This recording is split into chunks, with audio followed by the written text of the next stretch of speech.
panjang Sayyidul Istighfar. Allahumma anta rabbi la ilaha illa anta khalaqtani wa ana 'abduka wa ana ala 'ahdika wa wa'dika mastata'tu a'udzubika min syarri ma sana'tu abu'u laka bi ni'matika 'alayya wa abu'u bi dhanbi faghfir li fa innahu la yaghfiru dzunuba illa anta. Sayyidul Istighfar, atau yang panjang, atau yang sedang, atau sependek-pendek astaghfirullah. Yang ketiga, al-itmaru alla ya'uda ilaihi abadan, berazam di dalam hati alla ya'uda ilaihi abadan, tidak lagi balik kepada dosa untuk selamanya. Yang pertama menyesal, yang kedua beristighfar, yang ketiga berazam kuat tidak lagi untuk kembali kepada dosa.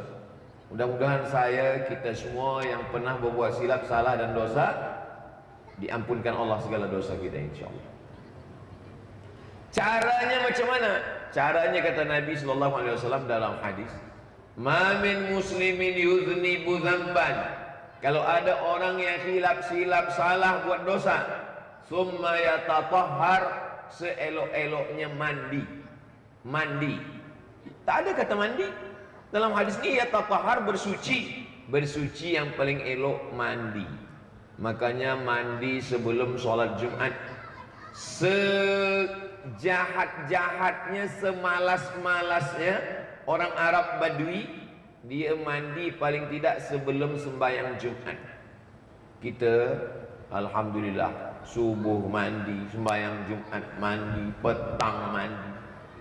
Saya duduk di asrama tempat belajar dulu dengan orang-orang Afrika. Memang dia jarang mandi, pakai parfum aja. Dia tenang, dia tak rasa bau, kita tak tahu. Memang mungkin sebab air kurang. Kita ni yang paling rajin mandi, kita ni lah orang-orang yang di Asia Tenggara, Patani, Thailand, Moro. Saya pernah serumah dengan orang Moro, pernah dengan Patani, pernah Malaysia, Singapura, Brunei Darussalam. Indonesia kita ni memang rajin mandi. Orang-orang, saya baca pula orang-orang Europe pun ada video di TikTok tentang orang yang pertama kali datang ke Europe masa musim panas. Dia di train, dia tak tahan, bau busuk. Rupanya putih cantik tapi tak mandi juga. Kita dalam Islam ni banyak ibadah, dalam Islam ni mandi. Bertaubat mandi, itu yang disebut mandi taubat. Hari Jumat mandi, masuk Islam mandi. Kemudian lepas junub mandi, lepas melahirkan wiladah mandi, nifas mandi. Ini mandi. Ini menunjukkan agama Islam ni bukan datang dari gurun pasir. Seandainya Islam ni datang buatan manusia, pasti tak ada mandi sebab susah air. Tapi Islam ni banyak mengamalkan mandi sebab ajarannya bukan dari manusia. Yang mengajarkan ini dari Allah Subhanahu wa taala. Maka yang paling elok sekali orang yang bertaubat ni mandi taubat. Kalau saya mandi taubat, hilang ke dosa saya, Ustaz? Bukan kata saya, Allah mengatakan hilang, Nabi mengatakan hilang. Apa kalau lagi mandinya di tengah sungai, di tengah laut? Bukan cuma dosa hilang, orangnya hilang. Dimakan buaya. Selepas mandi taubat, summa yusalli raka'ataini, sembahyang sunat 2 rakaat. Usalli sunnatat taubat raka'ataini lillahi ta'ala. Ayatnya Ustaz, saya dah banyak mengajar. Asalkan saya mengajar sembahyang, pasti yang dia tanya ayatnya Ustaz. Yang boleh bertanya ayatnya Ustaz itu kalau hafaz Quran. Kalau cuma kulhu, tak usah tanya-tanya. Allah Maha Pemurah, Allah bagi kemudahan, jangan susah-susahkan. Basyiru, beri kabar gembira. Wala tunaffiru, jangan buat orang lari dari Islam. Apa yang hafaz, faqra'u ma tayassara minal Qur'an, bacalah apa yang mudah daripada Al-Quran. Apa yang mudah bagi awak? Yasin. Panjang itu. Iya, saya baca Yasin. Yasin, Allahu Akbar. Sah, satu ayat. Faqra'u ma tayassara. Tapi jangan buat nih. Saya tak nak di Keningau lepas maghrib nanti ada imam baca Yasin, Allahu Akbar. Siapa jawab? Ustaz Somad. Summa yusalli raka'ataini, sembahyang sunat 2 rakaat. Summa yastaghfirullah. Minta ampun kepada Allah dengan beristighfar. Man lazimal istighfar, siapa yang memperbanyak istighfar, balasannya 3. Pertama, ja'alallahu li min kulli dhiqin makhraja. Segala kesempitan hidupnya dibagi Allah kelapangan. Wa min kulli hammin faraja. Segala kesusahannya diberikan Allah kemudahan. Wa razaqahu min haitsu la yahtasib. Diberi Allah dari rezeki yang tak disangka-sangka. Amalan istighfar. Astaghfirullahalazim, astaghfirullahalazim, astaghfirullahalazim. Seeloknya pakai tasbih supaya kita tahu berapa kali beristighfar. Ini 100. Kalau putar 100, ini di atas kepalanya ada 10. Jadi kalau 1, 2, 3, 4, berarti 400. Sebab kalau hanya beristighfar kita tak hitung kira, kita tak tahu tak berapa.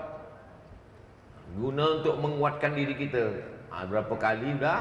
Atau saya tengok ada tasbih digital yang dia letak macam cincin. Sekali, 2 kali. Cuma saya heran menengok ada orang yang istighfar cepat betul. Jangan nak kejar banyak, cepat. Pelan-pelan saja. Astaghfirullahalazim. Alladzi la ilaha illa huwal hayyul qayyum wa atubu ilaih. Macam kumur-kumur. Apa yang nak dikejar? Nak kejar banyak, nak kejar 100, nak kejar 1000. Kita ni minta ampun sama Allah Ta'ala sebab kita dah salah. Jangan kita ulang salah lagi. Udahlah kita bersalah, bercakap salah pun kita salah juga. Astaghfirullahalazim alladzi la ilaha illa huwal hayyul qayyum wa atubu ilaih. Kan elok minta ampun kepada Allah Subhanahu wa taala. Datang orang bertanya kepada seorang ulama, macam mana saya nak minta ampun? Istighfar. Dah. Datang seorang lagi, macam mana saya nak dapat rezeki? Istighfar. Dah. Datang seorang lagi, saya belum ada anak, macam mana saya boleh dapat anak? Istighfar. Datang seorang lagi, saya nak ada dapat kebun-kebun, ladang-ladang, macam mana? Istighfar. Datang orang lagi, saya nak masuk surga. Istighfar. Ada orang yang duduk dari tadi di situ. Ini nampaknya tuan guru ini tak ada ilmu lain. Semua istighfar. Semua orang bertanya, minta itu amalannya istighfar. Tak adakah amal lain? Kata dia, engkau tak baca ayat Quran. Faqultu astaghfiru rabbakum innahu kana ghaffara. Beristighfarlah kamu dapat ampunan Allah. Yursilis samaa'a 'alaikum midrara. Diturunkan Allah hujan dari langit kerana istighfar. Wa yumdidukum bi amwalin, kamu dapat harta karena istighfar. Wa banin, dapat anak karena istighfar. Wa yaj'al lakum jannatin, kamu dapat ladang-ladang, kebun-kebun, surga. Wa anhara, air sungai yang mengalir. 6 yang diperolehi orang yang istighfar dalam ayat Al-Quran, 3 dalam hadis, 9 bagi orang yang banyak-banyak beristighfar. Jadi ada amalan orang tasbih, subhanallah wa bihamdihi subhanallahil azim, subhanallah wa bihamdihi subhanallahil azim. Elok, cantik. Dia mensucikan Allah, dia memuji Allah. Subhanallah walhamdulillah wa la ilaha illallah wallahu akbar. Dia membesarkan Allah. Tapi istighfar ni bukan kepada Allah. Memang minta ampunnya kepada Allah, tapi menyadari diri silap dan salah. Taubat ini jalan. Wa anna hadza sirati mustaqima. Jalan ini lurus. Ketika orang berada di jalan ini, dia berbelok ke kanan, dia belok ke kiri, dia menjauh dari jalan. Manakala dia balik ke jalan, balik ke jalan tuh bahasa Arabnya taubat. Ini jalan nih. Saya masa kecil dulu jalan naik motosikal, naik basikal, naik motosikal, jalan ke sana kemari, balik ke jalan tuh itu bahasa Arabnya tabayatubu taubah, balik ke jalan. Jadi makna orang yang bertaubat balik ke jalan. Sebab orang banyak lupa jalan. Jalan ini lurus. Ihdinas siratal mustaqim. Ya Allah, tunjukkanlah kami jalan yang lurus. Ihdinas siratal mustaqim. Jalan siapa? Jalan yang kau berikan kepada empat. Siratal ladzina an'amta alaihim minan nabiyyin, nabi-nabi, wassiddiqin, orang yang benar, syuhada, orang mati syahid, wassalihin, orang-orang yang soleh, ghairil maghdubi alaihim, bukan jalan orang Yahudi, waladdallin, bukan pula jalan orang Nasrani. Barulah kita semua mengucapkan amin. Idza ammana al-imamu fa'aminu. Kalau imam mengucapkan amin, barulah makmum mengucapkan amin. Kalau ada orang yang mengucapkan amin sebelum imam, mendahului imam. Dengar imam elok-elok, dengar imam baik-baik. Ghairil maghdubi alaihim waladdallin.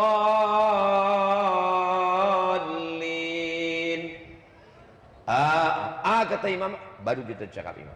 Ini sekarang banyak yang mendahului imam. Kata imam, apa ni dulu? Waladdallin, amin. Minta jalan lurus. Taubat nasuha. Taubat balik ke jalan. Nasuha ni apa pula? Taubat nasuha. Nasuha ni dari ayat Quran. Ya ayyuhalladzina amanu, wahai orang yang beriman, tubu ilallah, bertaubatlah kepada Allah, taubatan nasuha. Nasuha begini nasuha. Saya pergi ke hutan. Sampai di hutan ada satu pokok kayu besar. Berlima berempat kami memeluk pokok kayu ni, berlima berkeliling, besar betul pokok kayu. Namanya di kampung saya kayu tualang.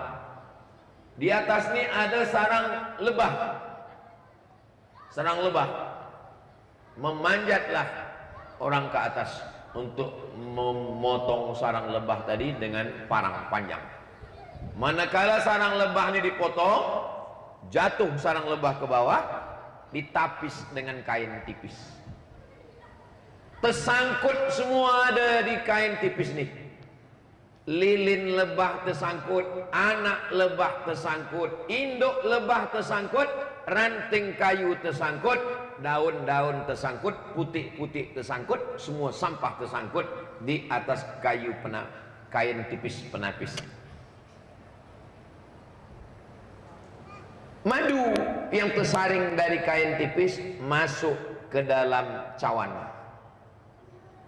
Itu namanya nasuha. Nasuha itu menapis. Tersangkut sampah-sampah, buang. Buang yang tak elok, buang yang buruk, yang baik yang diambil masuk ke dalam cawan. Itu makna nasuha. Jadi kalau ada orang taubat nasuha, sampah-sampah terbuang, yang dapat hanya yang original, yang putih, yang bersih, yang elok. Itulah makna nasuha. Siapa yang dapat taubat nasuha ni? Kata ulama ada 5 yang dirahasiakan Allah. Tak ada yang tahu siapa dapat Lailatul Qadar. Tak ada tahu siapa yang dapat haji mabrur. Tak ada yang tahu siapa dapat 1 titik doa hari Jumat. Tak ada yang tahu siapa dapat solat wusta. Tak ada yang tahu siapa dapat taubat nasuha. Kenapa tak tahu? Sebab kalau tahu dah dapat Lailatul Qadar, tak sembahyang tarawih lagi. Kalau ada jiran, kalau ada orang keningau tak ke masjid lagi, itu dah dapat Lailatul Qadar. Sengaja dibuat Allah tak tahu. Supaya apa? Supaya kita terus beramal soleh. Tak tahu dapat haji mabrur. Berapa jamaah haji seluruh dunia ni? 4-5 juta orang. Tak tahu siapa dapat haji mabrur. Kenapa? Supaya tetap beramal. Sebab kalau dia dah tahu dapat haji mabrur, maka dia tak beramal lagi. Dia bertumpu pada amal haji mabrurnya. Jangan bertumpu kepada amal, bertumpu kepada Allah Subhanahu wa taala. Begitu juga dengan taubat nasuhani. Tak ada orang tahu, tapi sifat-sifatnya Allah bagi tahu. Apa sifat orang yang diterima taubatnya? Berubah dari bakhil. Dulu bakhil. Ada orang di kampung saya, Ustaz Abdul Somad, bakhil. Kalau bersedekah RM1. Tapi selepas dia bertaubat, banyak berubah, RM1.10. Dulu marah, mengamuk, sekarang stroke. Mudah-mudahan yang sakit disihatkan Allah SWT. Jadi ada perubahan dalam diri. Dulu tak peduli pada azan, nak azan, nak sembahyang, nak apa, buat maksiat. Sekarang duduk di masjid, takut kepada Allah. Rajulun qalbuhu mu'allaqun fil masajid. Orang yang hatinya tergantung di masjid. Tidak ada orang yang tak berdosa. Kullu bani Adam, semua anak cucu Adam ni khatta'un, semua pernah salah. Wa khairul khatta'ina tawwabun, sebaik-baik orang yang bersalah bertaubat. Berapa kali bertaubat satu hari sekali, sehari semalam? Wallahi demi Allah, inni la astaghfiru ila rabbi. Kata Nabi ini bukan kata saya. Yang saya sampaikan semua ini hadis-hadis Nabi, ayat-ayat Quran, fatwa-fatwa ulama, kisah orang-orang soleh. Wallahi kata Nabi demi Allah, inni la astaghfiru ila rabbi, saya beristighfar minta ampun kepada Allah, wa atubu ilaih, saya bertaubat kepada Allah, mi'ata marrah, 100 kali sehari semalam. Jadi kita beristighfar paling tidak 100 kali. 1, 2, 3, 4, 5, 6, 7, 8, 9, 10, 11, 12, 13, 14, 15, 16, 17, 18, 19, 20. Jadi sekali genggam 20, 4 kali genggam 80, 5 kali genggam 100. Jadi nanti kalau nampak ada orang, dah 100. Astagfirullahaladzim, astagfirullahaladzim. Ada orang beristighfar nih pakai lagu-lagu mendayu-dayu. Astaghfirullah Rabbal baraya. Tapi ada orang tak suka. Saya kalau lagu-lagu itu saya tak khusyuk, Ustaz. Saya dalam hati saja. Ada pula orang yang beristighfar setengah. La tajhar bi salatika wa la tukhafit biha. Jangan bersuara melampau, jangan pula terlalu kecil. Wa bataghi baina dzalika sabila, pertengahan. Astaghfirullahaladzim, astaghfirullahaladzim, astaghfirullah. Jadi masalah nak istighfar kuat, nak pelan, nak berlagu, nak dalam hati, yang penting ada penyesalan dalam hati kepada Allah Subhanahu wa ta'ala. Katanya orang yang sudah syirik, mempersekutukan Allah, tak diampunkan Allah, tidak diampunkan Allah. Ada seorang lelaki, nama kampung dia Bani Ghifar, nama Tuhannya Naham. Jadi rupanya di Arab itu, kalau kita ada pepatah Melayu, lain padang, lain belalang, lain lubuk, lain ikannya. Kalau mereka tidak, lain kampung, lain Tuhannya. Ada nama kampung Bani Ghifar, nama Tuhannya Naham.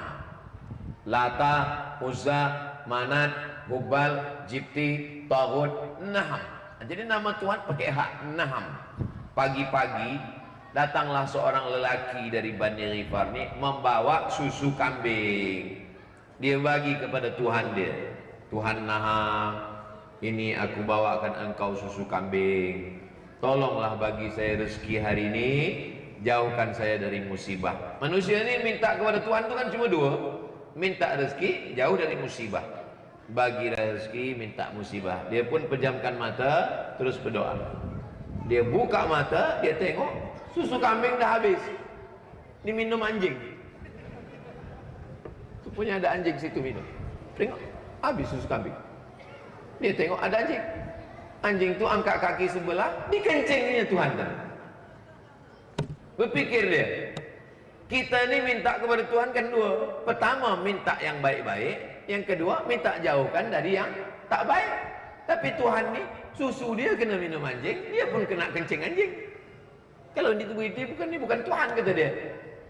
Dia dapat kabar, rupanya ada nabi baru di kota Makkah Al-Mukarramah, namanya Sayyidina wa Maulana Muhammad sallallahu alaihi wasallam. Dia pun datang kepada Nabi Muhammad, dia katakan, saya nak masuk Islam. Nabi pun mensyahadatkan dia, asyhadu an la ilaha illallah wa asyhadu anna Muhammadan Rasulullah. Dia masuk Islam. Nama dia Abu Dzar Al-Ghifari, karena kampung dia dari Bani Ghifar, maka dipanggil Abu Dzar Al-Ghifari. Ada tabi'in namanya Hasan Al-Basri. Basri karena dia dari Basrah, Irak. Jadi kalau ujung tu ada i, Abu Dzar Al-Ghifari maksudnya orang Bani Ghifar. Al-Basri orang Basrah. Al-Makki orang Makkah. Al-Madani orang Madinah. Al-Keningawi orang Keningau. Ada ulama namanya Syekh Abdul Somad Al-Falembani dari Palembang. Jadi ujung-ujung itu kita dah tahu orang ni dari mana. Abu Dzar Al-Ghifari dari Bani Ghifar berpikir, tadi katanya kalau orang syirik tak diampunkan Allah. Ini dia dah syirik, dia pernah menyembah, dia pernah membawakan susu, kenapa diampunkan Allah? Abu Bakr As-Siddiq radhiyallahu anhu, Umar ibn al-Khattab radhiyallahu anhu, Utsman ibn Affan radhiyallahu anhu, Ali bin Abi Talib karramallahu wajhah. Kenapa lain Sayyidina Ali ni? Ali bin Abi Talib karramallahu wajhah. Karrama, Allah memuliakan. Wajhah, wajahnya. Kenapa Allah memuliakan wajahnya? Karena Ali bin Abi Talib masuk Islam masa kanak-kanak. Beza umur Nabi dengan Ali bin Abi Talib 30 tahun. Beza umur Nabi dengan Abu Bakar 2 tahun. Bila bidah empuh, berapakah umur Abu Bakar?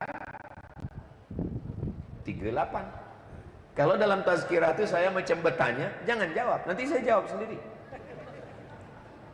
Bila umur Nabi 40, beza Nabi dengan Abu Bakar 2 tahun, berapakah umur Abu Bakar waktu Nabi masuk Islam? 38. Orang 38 sudah akil balik. Sedangkan Ali beza umurnya 30 tahun. Bila Nabi dapat wahyu umur 40, maka umur Ali 10. Budak umur 10 belum akil balik. Dia tidak pernah menempelkan mukanya bersujud kepada berhala. Itulah mengapa nama dia disebut Ali karramallahu wajhah. Apa maksudnya? Maksudnya ingin saya sampaikan adalah sahabat-sahabat Nabi itu pun pernah menyembah berhala, Lata, Uzza, Manat, Hubal. Tapi kenapa Allah menerima taubat mereka? Tapi tadi katanya kalau syirik tak diterima Allah. Begini ceritanya. Ini jamaah masih fokus kan? Soalnya jam-jam segini ini banyak yang udah naik ke Sidratul Muntaha.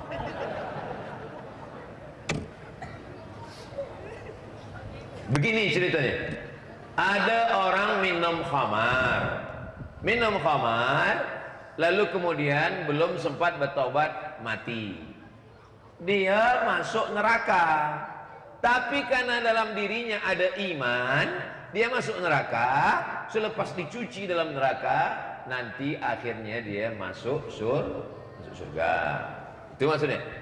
Ada orang buat dosa, mati, belum sempat bertobat, mati. Dia masuk neraka.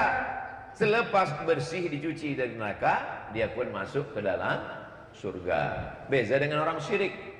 Orang syirik, dia sedang syirik nih. Sedang syirik menyembah berhala. Oh, berhala, mati. Dia masuk neraka, khalidina fiha abada, kekal selama-lamanya, tak terampunkan. Tidak boleh dibersihkan di neraka, tak bersih karena dia masuk. Kenapa? Karena masalahnya masalah tauhid kepada Allah Subhanahu wa taala. Itulah kenapa kita jangan sampai rosak pada syirik. Lahir anak kita tauhidkan di telinga sebelah kanan. Aduh Allah. Waktu nak mati pun kita bisikkan ke telinga sebelah kanan. La ilaha. Yang hatinya tergantung di masjid. Masjid At-Taqwa Keningau ni tak ada kurangnya. Lantainya pakai karpet, pakai hambal cantik, sejuk. Kipas anginnya macam helikopter 4 buah. Tak ada halangan untuk datang ke masjid, memakmurkan, mengimarahkan masjid dengan solat berjamaah. Suara saya jelas tak kedengar? Jelas. Alhamdulillah. Kadang di beberapa masjid ini tak jelas. Balik anak ke rumah ditanya dengan bunda ayah, dia tanya, apa kata ustaz tadi? Kita mesti banyak-banyak bersyukur ke? Iya ke? Tonton balik ni YouTube rupanya banyak bersyukur. Salah dengar sebab mic tak elok. Tapi mic elok, semua elok. Maka yang masa lampau kita banyak silap, banyak salah, banyak dosa. Apa kata Nabi SAW? Wa atbi'is sayyi'atal hasanata. Yang sayyi'ah, yang buruk, yang jelek, yang jahat, yang tak elok, iringi dengan hasanah yang elok-elok. Yang dulu bakhil, sekarang menjadi orang baik. Yang dulu tak nak sembahyang, sekarang dah nak sembahyang. Yang dulu mencaci maki, hamun, sumpah, serapah, sekarang sudah baik mulut, lemah lembut, baik, berkata baik, bercakap baik, berpikir baik, berniat baik. Mudah-mudahan kita semua istiqamah dalam kebaikan, insyaAllah. Tadi saya sampaikan pukul 4.15, sekarang dah pukul 5.10. Saya di mana-mana bagi tazkirah 60 menit. Macam yang tertulis di botol air minum 600 ml. Sebenarnya di masjid ini tak perlu banyak sebab air minumnya kecil. Begitulah Allah Subhanahu wa taala mempertemukan kita. Balik kepada tajuk kita, dosa setinggi gunung, ampunan tiada terbendung. Masih adakah surga untukku? Dari 55 menit yang saya sampaikan tadi, kira-kira masih adakah surga untuk kita? InsyaAllah. Man qala la ilaha illallah Muhammadur Rasulullah dakhalal jannah. Siapa yang mengatakan la ilaha illallah Muhammadur Rasulullah dakhalal jannah, masuk surga. Datang sahabat bertanya, wa in zana, kalau dia berzina, wa in sarak, kalau dia mencuri, wa in zana wa in sarak, walaupun dia berzina, walaupun dia mencuri, masuk surga, kata Nabi. Oh, amboi senangnya orang Islam. Berzina masuk surga, mencuri masuk surga. Maksudnya tetap masuk neraka karena belum bertaubat. Tapi kalau sudah bertaubat, dia bersih, dia masuk ke dalam surga. Itulah mengapa doa kita pagi petang 7 kali, lepas subuh 7 kali, lepas maghrib 7 kali. Allahumma ajirna minan nar, Allahumma ajirna minan nar, Allahumma ajirna minan nar, Allahumma ajirna minan nar, Allahumma ajirna minan nar, Allahumma ajirna minan nar, Allahumma ajirna minan nar. Hidup ini cuma dua, dunia, akhirat, selamat neraka. Maka doa, setiap doa pasti ditutup dengan ini. Rabbana atina fid dunya hasanah wa fil akhirati hasanah wa qina azabannar. Kita tak berpisah. Walaupun selepas ini kami akan pergi ke Tenom. Dari kota Kinabalu ke Tenom, singgah sekejap di Keningau. Itu bukan pantun, perjalanan saya hari ini. Kota Kinabalu ke Tenom, singgah ke Keningau. InsyaAllah panjang umur, sehat badan, kita berjumpa dalam amal-amal yang baik, insyaAllah. Doakan supaya Ustaz Al-Somad istiqamah. Doa kesembuhan buat adik Muhammad Adam Izzul Firas bin Sahril, murid sekolah Pasir Putih, umur 11 tahun, darjah 5, nama ibu Ustazah Zuraida. Tidak hanya kepada Ananda adik Muhammad Adam, semua saudara-saudara kita yang jauh, yang dekat, yang dalam keadaan sakit, mudah-mudahan diberikan Allah kesihatan. Ala hadhihi niyah al-Fatihah.